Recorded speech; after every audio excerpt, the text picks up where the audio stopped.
मुंबई में जो एक ड्रग्स केस चल रहा है फिलहाल, जिसमें शाहरुख खान के जो बेटे हैं आर्यन खान वो गिरफ्तार है उस मामले में, और उनको जो है न्यायिक हिरासत में भेजा गया है। उस केस से जुड़ी हुई आज कुछ बहुत बड़ी चीज़ें सामने आई, जो कि एनसीपी नेता और महाराष्ट्र के कैबिनेट मंत्री नवाब मलिक की ओर से सामने रखे गए हैं। और ये मामला बहुत गंभीर है, इसीलिए आप लोगों को भी इस मामले के बारे में जानकारी होना चाहिए। तो आप लोगों को पूरी बात बताऊंगा कि आखिर क्या क्या खुलासा आज हुए हैं। तो वीडियो को अंत तक जरूर देखिएगा, और चैनल को सब्सक्राइब नहीं किया तो चैनल को जरूर सब्सक्राइब कर दे और बेल आइकन को जरूर प्रेस कर दे। तो सबसे पहले आप सभी को बता दूं कि आज जो नवाब मलिक ने प्रेस कॉन्फ्रेंस की थी उसमें कुछ चीज़ें उन्होंने सामने रखी है, जिसमें सबसे पहली बात उन्होंने जो कहा वो बहुत बड़ी है। कि आप सभी को बता दूं कि अभी तक जो अपडेट है इस केस में ये बताया जा रहा है कि कुल 8 लोगों को जो है एनसीबी ने उस शिप से गिरफ्तार किया था, अरेस्ट किया था। लेकिन आज नवाब मलिक ने खुलासा किया कि जिस वक्त रेड पड़ी थी उस वक्त जो है वहाँ पर उस शिप से कुल 11 लोगों को अरेस्ट किया गया था। 11 लोगों को जो है वहाँ से लाया गया था एनसीबी के दफ्तर, लेकिन उनमें से 3 लोगों को छोड़ दिया गया। बाद में उन लोगों को जो है एनसीबी ने बाहर कर दिया, उनको जो है अरेस्ट से बाहर कर दिया। और इस बात का खुलासा नवाब मलिक ने उन तस्वीरों के साथ की है। आप सभी को बता दूं कि नवाब मलिक ने सबसे पहले उन तस्वीरों को शेयर किया है जिस वक्त हम सभी को नज़र आ रहा है कि जो 3 लोग जिनके बारे में नवाब मलिक ने बताया है कि उनको बाद में एनसीबी ने छोड़ दिया, वो 3 लोग जो है बाकायदा एनसीबी के दफ्तर जा रहे हैं उस रेड के बाद बाकी आरोपियों के साथ। और फिर नवाब मलिक ने एक तस्वीर शेयर की जिसमें वो 3 लोग जो है बाहर आते हुए नजर आ रहे हैं एनसीबी के दफ्तर से। तो इसमें अब सवाल ये सबसे बड़ा खड़ा हो गया है कि आखिर जब 11 लोगों को वहां से गिरफ्तार किया गया था, उस क्रूज में 11 लोग मिले थे, तब जो है केवल 8 लोगों को ही क्यों रखा गया, बाकी के 3 लोगों को क्यों छोड़ दिया गया। इस पर नवाब मलिक ने खुलासा किया है कि जो बीजेपी के केंद्रीय नेता है और जो बीजेपी के प्रदेश महाराष्ट्र के बड़े नेता है, उन लोगों के फ़ोन कॉल्स आने के बाद, उन लोगों के दबाव बढ़ने के बाद समीर वानखडे जो कि जोनल डायरेक्टर है एनसीबी के, उन्होंने जो है उन 3 आरोपियों को छोड़ दिया। और इस बात की खुलासा करने के लिए, इस बात की पुष्टि करने के लिए नवाब मलिक ने इस बात की मांग की है कि जो जोनल डायरेक्टर है एनसीबी का समीर वानखडे, उनकी जो फ़ोन कॉल है उसकी जो डिटेल्स है, उसकी जो रिकॉर्ड्स है उसको सामने रखा जाए, उसके रिकॉर्ड को जो है खंगाला जाए, जिसके बाद इस बात का खुलासा होगा कि समीर वानखडे के साथ बीजेपी के कौन कौन से नेता जो है संपर्क में थे और किन किन नेता के कहने के बाद जो है उन 3 आरोपियों को छोड़ा गया। और ये कहीं ना कहीं बहुत बड़े आरोप है नवाब मलिक के। बाकायदा नवाब मलिक ने उन तीनों आरोपियों को नाम भी बताया जिसको बाद में एनसीबी ने छोड़ दिया। और आप सभी को बता दूं कि नवाब मलिक ने यह भी कहा कि जो एनसीबी वहां पर रेड मारने गई थी, इसके बारे में मुंबई पुलिस को भी जानकारी थी कि वहां पर रेड होने वाली है, और मुंबई पुलिस को भी पता थी कि कुल 11 लोग की जो है वहां से अरेस्ट हुई है। लेकिन बाद में जब 3 लोगों को छोड़ दिया गया, उसके बाद कहीं ना कहीं जो मुंबई पुलिस है वो हरकत में आई है। साथ ही साथ आज की प्रेस कॉन्फ्रेंस में नवाब मलिक ने यह भी कहा है कि वो जो है अब मुख्यमंत्री को एक खत लिखेंगे जिसमें मांग करेंगे कि इस पूरे मामले की जो जांच है वो महाराष्ट्र पुलिस से कराया जाए, क्योंकि इस केस में कहीं ना कहीं अब बिल्कुल राजनीति हो रही है, इस बात की ओर इशारा हो रहा है। क्योंकि जिस तरीके से चीज़ें सामने आ रही है वो कहीं ना कहीं राजनीति से प्रेरित नज़र आ रही है। सबसे पहले ये खुलासा हुआ कि एनसीबी जब रेड मारने गई थी उसमें बीजेपी के कार्यकर्ता थे।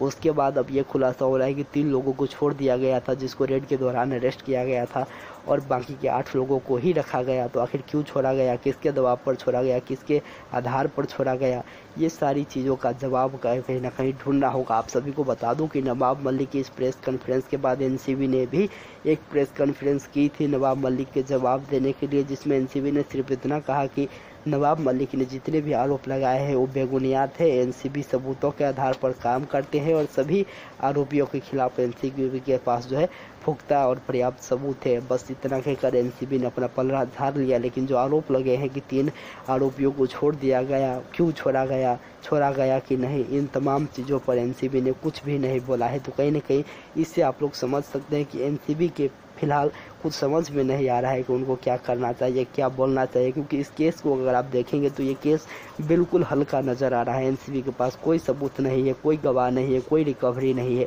और कहीं ना कहीं अगर हम बात करें तो ये पूरी राजनीति से प्रेरित केस नज़र आ रही है, क्योंकि पहले रेड के दौरान बीजेपी के नेता को आप रेड में शामिल करते हो, वो बिल्कुल एनसीबी ऑफिसर की भूमिका रेड में निभाती है, रेड के बाद भी निभाते हैं, और उसके बाद अब इस तरीके की 3 आरोपी को जिसको अरेस्ट किया गया था क्रूज से, उसको ऐसे छोड़ दिया।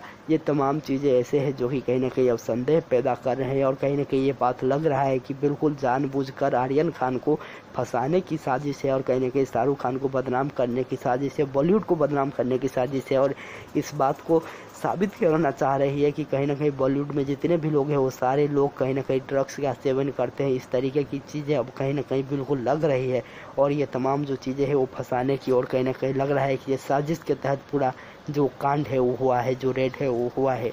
हालांकि इसमें सच्चाई क्या है, और ये जो एनसीबी का केस है जिसमें एनसीबी कह रही है कि उनके पास पुख्ता सबूत है, वो अदालत में टिक पाएगी या फिर नहीं, ये तो हम सब आने वाले दिनों में ज़रूर देखेंगे। लेकिन अब आप लोगों को सीधे सुनवाते हैं हम नवाब मलिक आज का प्रेस कॉन्फ्रेंस, तो उस प्रेस कॉन्फ्रेंस को आप सुनिए। लेकिन उससे पहले अगर चैनल को सब्सक्राइब नहीं किया है तो चैनल को जरूर सब्सक्राइब कर दे, बेल आइकन को जरूर प्रेस कर दे, और वीडियो को ज़्यादा से ज़्यादा लाइक और शेयर ज़रूर करें ताकि सभी लोगों के पास ये सच्चाई पहुंच सके। तो सीधे अब आप लोगों के बीच में रखता हूँ नवाब मलिक।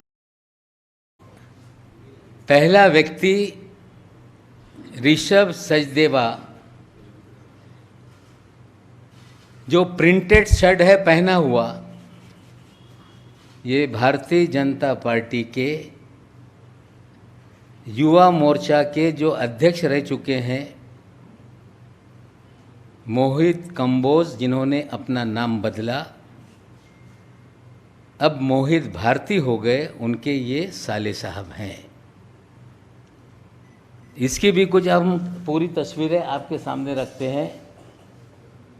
मोहित कंबोज जी हैं, उनके ससुर साहब हैं, उनके चाचा जी हैं, और स्वयं ऋषभ सचदेवा दिख रहे हैं। अब इनकी पूरी प्रोफाइल दिखा दीजिए, किसके किसके साथ हैं। ये राष्ट्रपति से पुरस्कार भी ले चुके हैं, देश के महामहिम राष्ट्रपति महोदय से इन्होंने पुरस्कार लिया है। भारतीय, देखिए ये राष्ट्रपति जी से पुरस्कृत हो रहे हैं, सम्मानित हो रहे हैं। भारतीय जनता पार्टी का स्कार्फ लेके प्रचार कर रहे हैं। साले बहनोई का फोटो साथ में है। नीचे लिखते हैं कि कोई ब्रदर इन लॉ जिंदगी में आ जाए तो ब्रदर हो जाता है। और ये सारी तस्वीरें ये दिखाती हैं कि ऋषभ सचदेवा, जिसे डिटेन किया गया और 2 घंटे के बाद उन्हें छोड़ा गया। जब वो छूट कर निकले, उनके साथ उनके पिताजी भी थे, उनके अंकल जी भी थे। छोड़ा गया तीनों लोगों को साथ में। जो 2 लोग हैं, प्रतीक गाभा, आमिर फर्नीचर वाला, जब सुनवाई चल रही थी मैजिस्ट्रेट कोर्ट में, इनका नाम रिफ्लेक्ट हुआ है आर्ग्यूमेंट में। इन 2 लोगों के बुलावे पे ही आर्यन खान वहां पे गए थे। हमारा सीधा सवाल एनसीबी से है कि 1300 लोगों के जहाज पर आपने रेड की।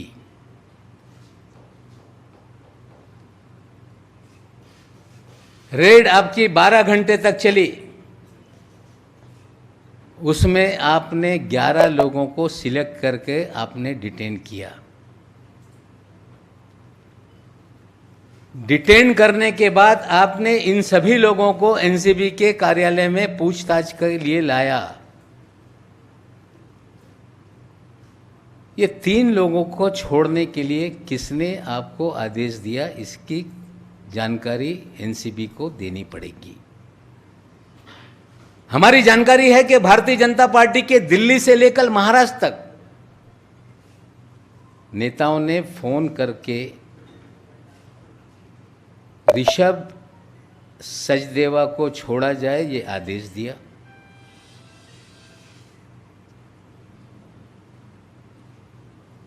आमिर फर्नीचर वाला को छोड़ा जाए ये आदेश दिया, प्रतीक गाबा को छोड़ा जाए ये आदेश दिया गया। एनसीबी बताए अगर 1300 लोगों में 11 ही लोगों को डिटेन किया गया तो 3 लोगों को क्यों छोड़ा? हम मांग करते हैं कि श्री वानखेड़े इसका खुलासा तात्काल रूप से करें। क्या कारण था कि 1300 लोगों में से इन 3 लोगों को भी लाया गया? और क्या जांच पूरी हो गई कि 3 लोगों को छोड़ दिया गया? पूरी जांच का जो है व्हाट्सएप चैट के ऊपर जांच आगे बढ़ रही है। क्या यह 3 लोगों के फ़ोन लिए उन्होंने देखा? ये सारा जो भी क्रूज का छापेमारी का काम है ये पूरी तरह से फर्जीवाड़ा है। प्लान किया गया कुछ सेलिब्रिटीज़ को बुलाने का, प्लान किया गया खबरें बनाने का, और प्लान करके ही लोगों को फंसाया गया है। ये सच्चाई है। वो अपना न्यायालय में निर्दोष हैं कि गुनहगार सिद्ध करेंगे। आज हमारा इतना ही सवाल है कि ये 3 लोगों के बारे में एनसीबी बताए लाया क्यों, छोड़ा क्यों, किसके कहने पे छोड़ा गया। और हम तो मुंबई और महाराष्ट्र की पुलिस से भी मांग करेंगे कि इन सभी के कॉल डिटेल निकाले जाएं। समीर वानखेड़े के भी कॉल डिटेल निकाले जाएं। और जब 3 लोग डिटेन किए गए जिन्हें छोड़ा गया, उनके परिवार के 2 चाचा और उनके पिताजी कैसे एनसीबी ऑफिस में गए? हमें शंका है कि उनके पिताजी के फ़ोन से समीर वानखेड़े की दिल्ली और महाराष्ट्र के भारतीय जनता पार्टी के नेताओं के बीच में बात हुई है। आज इतनी ही जानकारी आपके सामने रख रहे हैं और आशा करते हैं कि एनसीबी इसको लेके खुलासा करेगी। एक चीज़ और सामने आई है जो हमने खुलासा किया था इसके पहले प्रेस में, जो केपी गोसावी है जो कि फराज खाना पुलिस स्टेशन से फरार है, वो 2 जगह पे पंच बना हुआ है विटनेस। एक मुनमुन के केस में, एक आर्यन के केस में, और 2 पंचनामा में उसके 2 एड्रेस अलग अलग लिखे हुए हैं। एक थाना का एड्रेस है, एक नवी मुंबई का एड्रेस है। जब हमारी प्रेस कॉन्फ्रेंस 3 दिन पहले हुई, एनसीबी के लोगों ने कार्यालय के सामने सड़क पे प्रेस कॉन्फ्रेंस की। आप साथियों ने सवाल पूछा तो दिल्ली से आए हुए अधिकारी ने कहा कि प्रेजुडिस स्टेटमेंट दिया जा रहा है।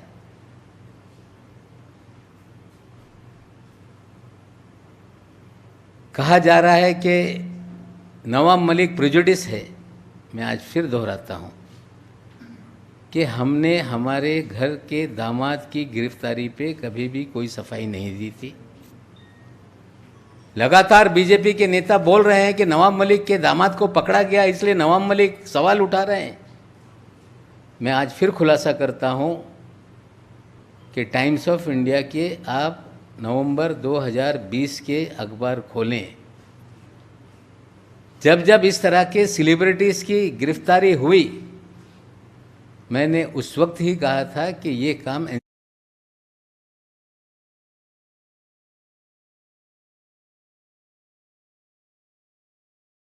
एनसीबी का नहीं है। पब्लिसिटी के लिए काम हो रहा है। उसी समय से लोगों को कहा जा रहा था कि नवाब मलिक को हम ठीक करेंगे।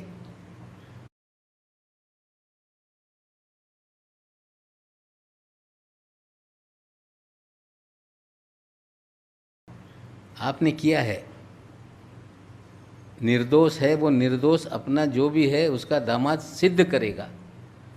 लेकिन जो आज हम सवाल उठा रहे हैं, जो पिछली प्रेस कॉन्फ्रेंस में सवाल उठाया,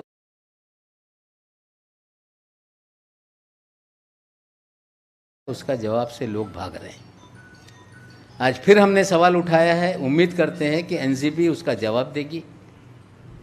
भारतीय जनता पार्टी के विपक्ष के नेता जो हैं दरेकर साहब बोल रहे हैं कि अगर उनके पास कोई जानकारी है तो एनसीपी को ले जाके दें। जो फर्जीवाड़ा कर रहा है क्या उसको जानकारी दी जाएगी? हमें लगता है कि महाराष्ट्र के विपक्ष के नेता श्री प्रवीण दरेकर जी, आदरपूर्वक कहना चाहता हूं कि जिस एजेंसी के खिलाफ हम सवाल खड़ा कर रहे हैं सारी जानकारी उनको ही दो, इस तरह की बात करना ये गलत है। आप भारतीय जनता पार्टी के नेता हैं, मैं मांग करता हूं कि इतना बड़ा मामला है, कोई कमीशन आप बिठा दीजिए, ये सारी जानकारी जो मैं दे रहा हूं गलत है उसकी जांच हो जाए, एनसीबी की जांच हो जाए, सारी जानकारी जो है हम उनके सामने रखेंगे। लेकिन ये कहना कि एनसीबी के सामने सारी जानकारी दी जाए, हमें लगता है जिनकी गलतियाँ, गलत कामों को उजागर किया जा रहा है उनको ही जानकारी दी जाए, इस तरह की बात हमें लगता है ये कोई समझदार व्यक्ति की बात नहीं। फिर कहता हूँ कि एनसीबी बताए कि 3 लोगों को क्यों डिटेन किया, क्यों छोड़ा, उनके घर के लोग अंदर कैसे आए, किस नेता का फ़ोन आया था, किसके बोलने पे छोड़ा गया, ये सारे सवालों का जवाब एनसीबी को देना पड़ेगा।